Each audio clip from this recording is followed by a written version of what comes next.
ibintu mubyibaze ariko Imana mbere na mbere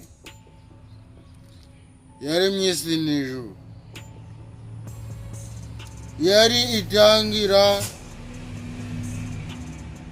ijuru yariho ubusa.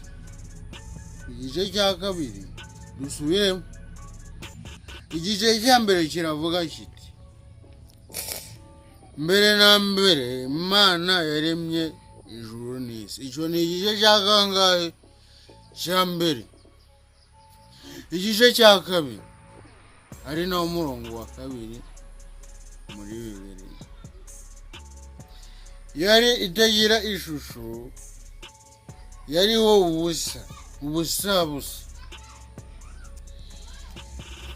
maze umwijima